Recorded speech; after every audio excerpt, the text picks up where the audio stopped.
Okay, so are you ready to really dive deep Oh, today? I'm always ready for a good deep dive. Because today we're going to be tackling some of those big questions. Yeah. You know, the ones that everyone thinks about at some point?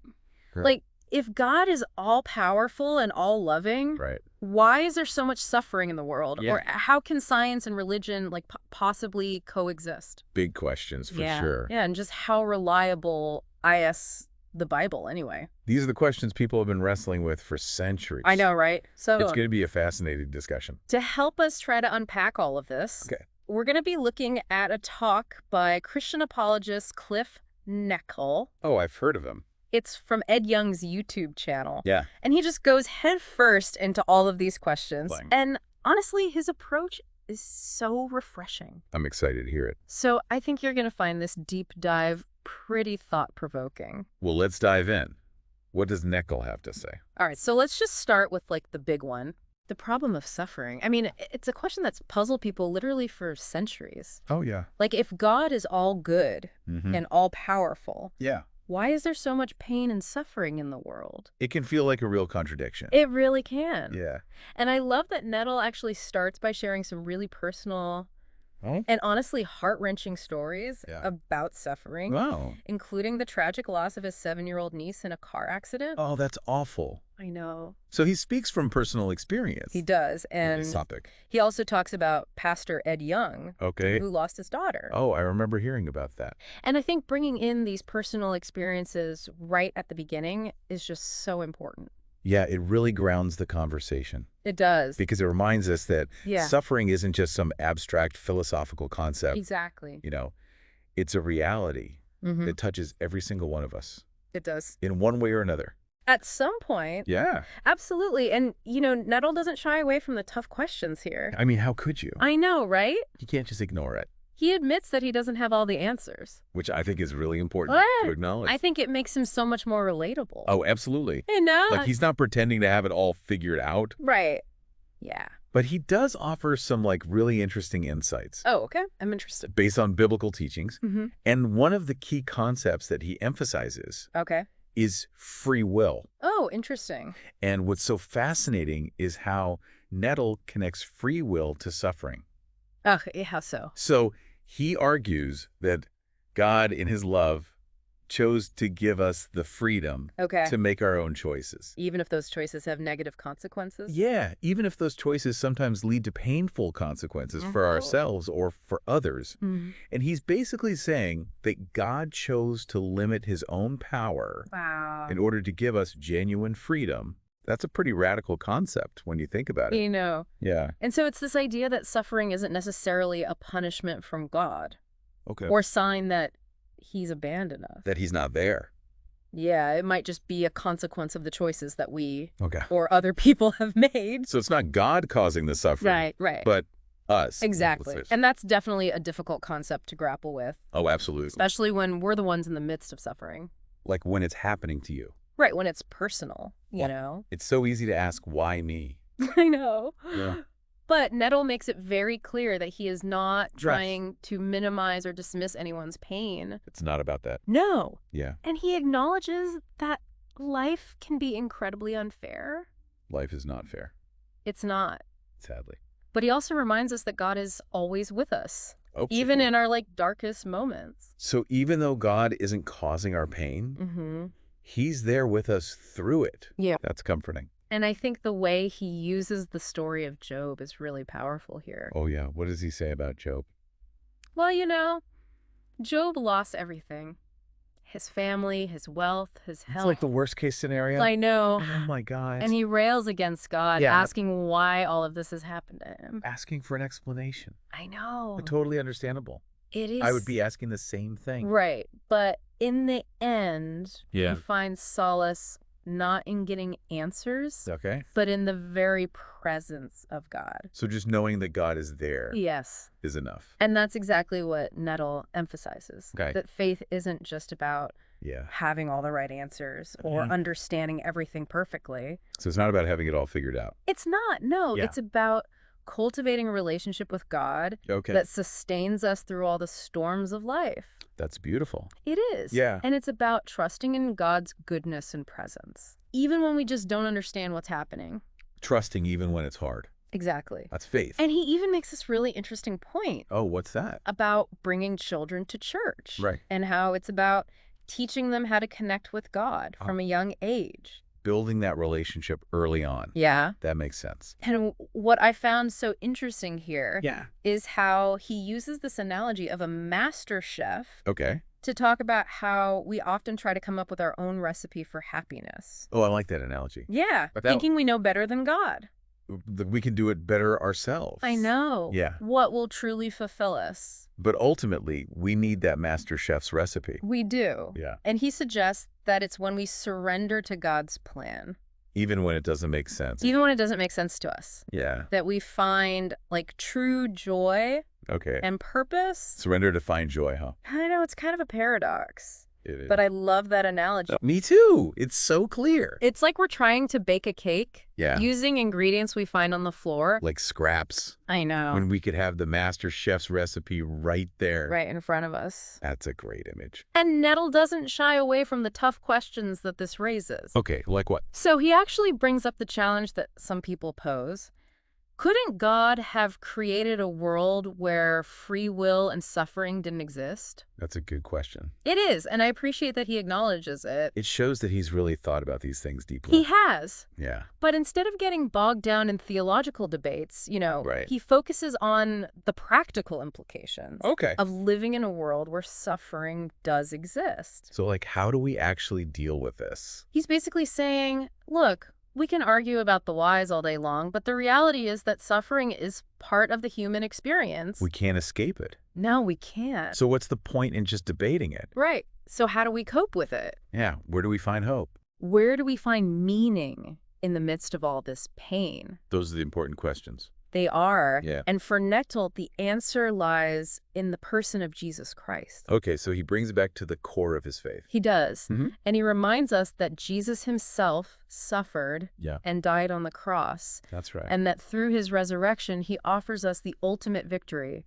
Wrong. over suffering and death. So there's hope, even in the face of death. And Nettle doesn't just gloss over the pain, Okay. but he points to this hope of eternal life Okay. as a source of comfort, especially for those who have lost loved ones. That's a powerful message, It is. especially for people who are grieving. It's definitely a perspective that challenges us to think differently about suffering. It's not about pretending it's not there. No, Yeah. it's about finding hope and meaning in the midst of it. Okay. And for Nettle, that hope is found in the Christian message of redemption and resurrection. It's a bold claim, for sure, and one that a lot of people might question or disagree with. Oh, definitely.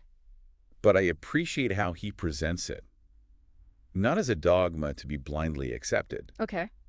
but as an invitation to explore, Yeah. to wrestle with these big questions, and to ultimately decide for ourselves what we believe. That's what it's all about. That's the journey of faith. Yeah, it's really interesting how he does that. Like Yeah. how he balances that, the reality of suffering Yeah. with the message of hope.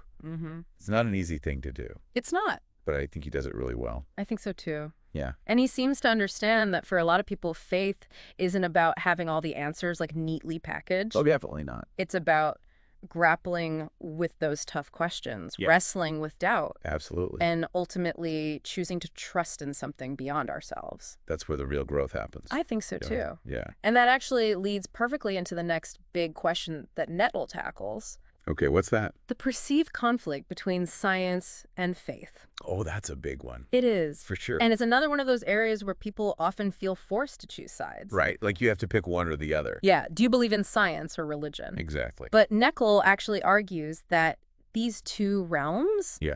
aren't mutually exclusive. I like that. Yeah. That they can coexist. In fact, he sees them as complementary. Okay, so how does he support that? Well, I thought this was so interesting. Oh, okay. He quotes Johannes Kepler, Oh, wow. who's considered the father of modern astronomy, Right. saying, "Oh God, I am thinking your thoughts after you." That's beautiful. Isn't it? Yeah. It's like this really beautiful image of a scientist who is deeply in awe of the universe Yeah. and sees his scientific exploration as a way of understanding God's creation more fully. Like science is a way of getting to know God better. I love that. That's a really cool perspective. Yeah, and it's such a powerful reminder that Scientific inquiry doesn't have to lead to atheism Right. or a rejection of faith. It doesn't have to be in either situation. Exactly. Wow. For some people, it can actually deepen their sense of wonder and awe Mm-hmm. at the complexity and beauty of the universe. Like the more you learn, the more you realize how much you don't know. Exactly. And that can be a really humbling experience. It can. Yeah. And it might even point them toward a divine creator. I could see that. And then he brings up Russell Cowburn, Oh, a professor of experimental physics at Cambridge University, wow. who says, a good day in the lab is a cause for worship. That's pretty amazing. I know. That's a pretty profound statement It is. Yeah. coming from a scientist. Yeah, you don't hear that every day. You don't. And I think it really challenges that stereotype Oh, yeah. of the cold, calculating scientist Yeah. who has no room for faith or spirituality. A stereotypical image. I know. And Knechtel seems to be suggesting that the more we understand about the universe, the more we might be inclined to see the hand of a creator at work. Like the universe is just too amazing to be random. And I like how he frames science as focusing on the how Okay. of the natural world. The how. Yeah. Right. While faith deals with the why. So science explains the mechanisms Yes. and faith provides the meaning. And the realm beyond what we can observe with our senses. So they're both important pieces of the puzzle. I love that. Yeah. It's not about choosing one over the other. Right. It's about recognizing that both science and faith Yeah. have their own unique contributions to make in our understanding of the world. And how we fit into it. Exactly. It's all connected. Okay, so Knechtel has made a pretty compelling case, I think, for how science and faith can coexist. Yeah. I'm following him so far. But what about one of the core tenets of Christianity, Okay. the resurrection of Jesus Christ? Right. That's a big one. This is where a lot of people, even those who are open to spiritual ideas, hit a wall. They just can't wrap their heads around it. I know. Yeah. So how does he address the skepticism that so many people have about this claim? It's a tough one for sure. It is. Yeah. And he starts by acknowledging that the resurrection is without a doubt a bold claim. It is. He doesn't try to sugarcoat it Yeah. or pretend that it's easy to accept. It keeps it real. He Yeah. does, Yeah. but then he dives right into the historical evidence, Okay, so what kind of evidence does he present? drawing primarily from the Gospels, Okay. which are the accounts of Jesus' life, death, and resurrection. Right, those are the primary sources. Yeah, and he emphasizes the public nature of Jesus' appearances after his death. Okay, so it wasn't just like one or two people who claimed to have seen him? It wasn't, no. Yeah. He appeared to groups of people, including skeptics Wow. and those who had doubted his claims before. So people who had every reason not to believe, Right. but they still saw him. And he also points out, rather than deny their belief in the resurrection, That's pretty powerful. it is. Yeah. They were persecuted, tortured, Oh my God. and executed for their faith. That's hard to imagine. Then Knechtel argues that if the resurrection hadn't actually happened, Yeah. it's hard to believe that so many people would have been willing to face Right. such brutal consequences. Like they had everything to lose They did. and nothing to gain For a lie. unless they were absolutely convinced that it was true. They had to have really believed it. Yeah. But I think one of the most memorable parts of this whole section Oh, I'm intrigued. is the analogy he uses Okay. to address doubts about the possibility of the resurrection itself. All right, let's hear it. He asks, Yeah. if you can bake a loaf of bread from scratch, Okay. can you toast a Pop-Tart? Okay, I love that. It's so simple, It is. but it really drives home the point. It really does. Right. It's not about getting into the scientific nitty-gritty of how resurrection works. It's not about the mechanics. It's about recognizing that if we can accept the incredible complexity of the universe, Yeah. if we can grasp the mind-boggling concept of a God who created everything out of nothing, Then raising someone from the dead mm-hmm. doesn't seem so crazy. then the idea of raising one person from the dead doesn't seem quite so far-fetched. Right. It's all relative. Exactly. And it's like saying, well, if you can build a skyscraper, Yeah. surely you can change a light bulb. It's a matter of perspective. It is. Yeah. And understanding the scale of God's power. He's basically saying that if you already accept that God created the universe, Yeah. then the resurrection is like a walk in the park for him. Right. And it's a pretty effective way to reframe the argument. Oh, absolutely. And I think it's a good example of how Knechtel uses humor and relatable analogies Mm-hmm. to make these really complex concepts Right. more accessible. Because sometimes theology can get really dense and hard to follow. It really can. So it's nice when someone can break it down in a way that makes sense. And make it engaging. Yeah, exactly. But he's not just relying on clever analogies here. Okay. He also emphasizes that belief in the resurrection isn't just blind faith. It's not just taking someone's word for it. It's not, no. Okay. It's grounded in historical evidence. Okay. In eyewitness accounts. Right. There were people who actually saw it happen. And in the transformative impact it had on the lives of those who witnessed it firsthand. So it's about looking at the evidence and seeing how it all fits together. And he challenges listeners to do that. To really dig in. To consider the evidence, to weigh the historical accounts. Yeah. And to draw their own conclusions. So it's not about blindly accepting what he's saying. It's about engaging in a process of inquiry and discernment. It's about thinking for yourself. Yes. Which is so important. It is. Especially when it comes to matters of faith. All right, so we've covered suffering. We've covered the interplay of science and faith. We've covered the evidence for Jesus's resurrection. Right. He's even offered some practical advice on navigating the complexities of faith. Okay. But one of the things that often trips people up, especially in today's world, is this idea that Jesus claimed to be the only way to God.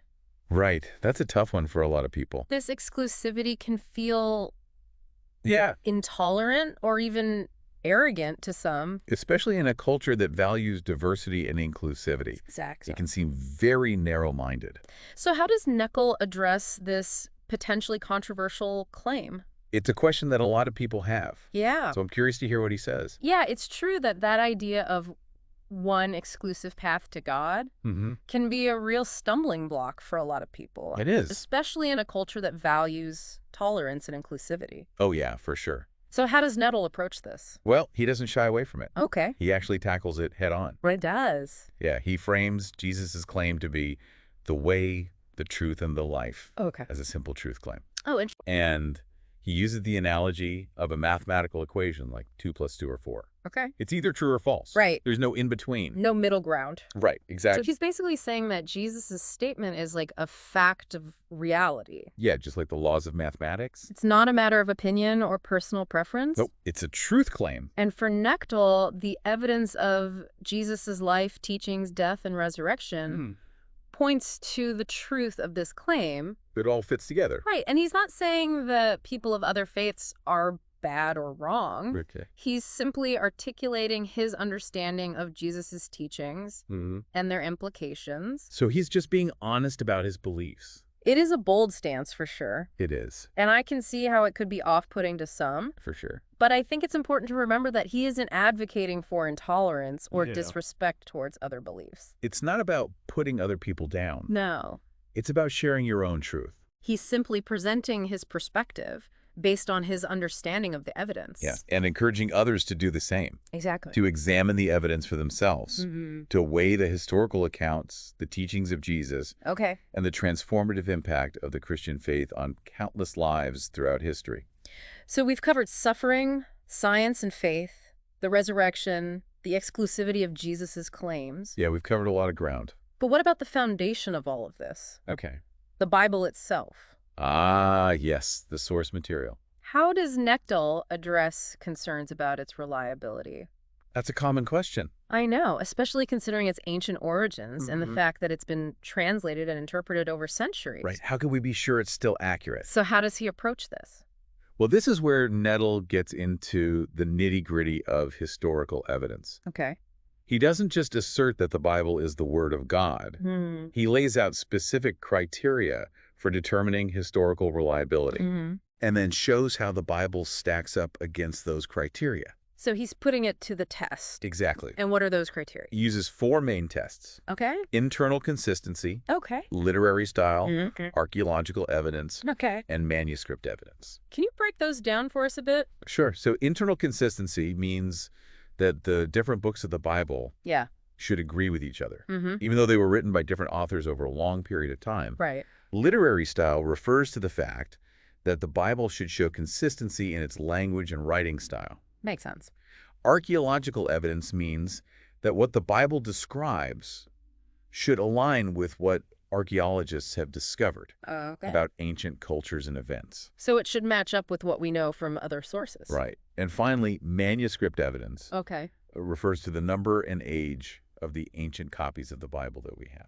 So the more ancient copies we have, the more confident we can be that what we have today is accurate. So basically he's saying that if the Bible is a reliable historical document, it should pass all 4 of these tests. It has to meet a pretty high standard. Then does it? Well, according to Neckel, it does. Really? Yeah. He presents evidence that the Bible passes all 4 of these tests. Wow. He points out that the New Testament, in particular, Okay. has an overwhelming amount of manuscript evidence. Really? Thousands of ancient copies dating back to within a few decades of the original writings. Wow, that's amazing. It is. And he also highlights the fact that the Bible has been corroborated by archaeological discoveries. So it's not just a standalone document. Right. It's supported by external evidence. And its internal consistency and literary style also support its authenticity. It all hangs together. It's like having a puzzle where all the pieces fit together perfectly, I like that. even though they come from different boxes and were put together by different people. Yeah, it's a pretty amazing feat. And Nettle emphasizes that he's not saying that every single word of the Bible should be taken literally. Or that there aren't challenging passages that require careful interpretation. Right. It's not always straightforward. But he argues that the overall historical and textual evidence strongly suggests that we have a reliable account of the events and teachings that form the foundation of Christian faith. So while there might be some debate about interpretation, the core message is trustworthy. So after all of this, what really stood out to you the most in Neckel's talk? Well, for me, it was his repeated emphasis on personal experience. Oh, yeah, he talked about that a lot. He didn't just present Christianity as a set of intellectual propositions Okay. or a historical narrative. He invited listeners to encounter Christ personally and discover the truth for themselves. I agree. And he encouraged people to not just take his word for it, Right. but to examine the evidence for themselves. To think critically. Yeah, to ask the tough questions and to be open to the possibility of a personal relationship with God. And he even acknowledged that faith is a journey. It is. And not a destination. Not a one-time thing. No, it's ongoing. And that it often involves doubt, questioning, and wrestling with difficult concepts. It's not always easy. It's not. But it's worth it. He even encouraged listeners to actively participate in their faith. Okay, how so? Through prayer, reading the Bible, connecting with other believers. So it's not just about believing certain things. Right. It's about living it out. Exactly. And he stressed that these aren't just empty rituals, Okay. but practices that can help us connect with God on a deeper level. So they have real meaning and purpose. And it's like he's saying, don't just stand on the sidelines observing. Get in the game. Experience it for yourself. That's a great way to put it. And that leads us to a final thought Okay. that Neckel leaves us with. What's that? He suggests that as we grow in our relationship with Christ, we'll begin to see the Bible in a new light.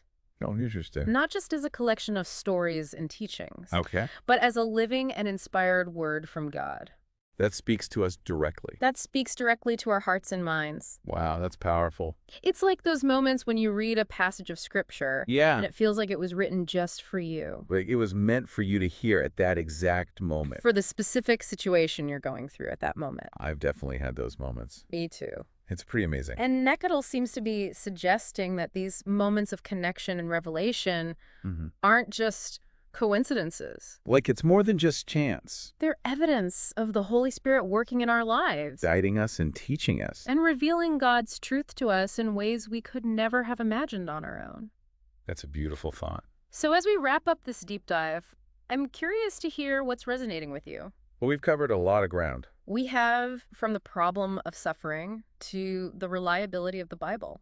And Nettle has given us a lot to chew on. A lot to ponder and a lot to potentially apply to our own lives. It's definitely been thought-provoking. And I think that's the key takeaway here. What's that? It's not just about passively absorbing information. Right. It's about taking these ideas and wrestling with them. Testing them out. And seeing how they might shape our own understanding of faith, the world, and our place in it. So it's an invitation to keep exploring. To keep questioning and keep diving deeper. Into the mysteries of faith and reason. Exactly. And who knows? Yeah. You might just discover something that changes your life. That's the beauty of the journey.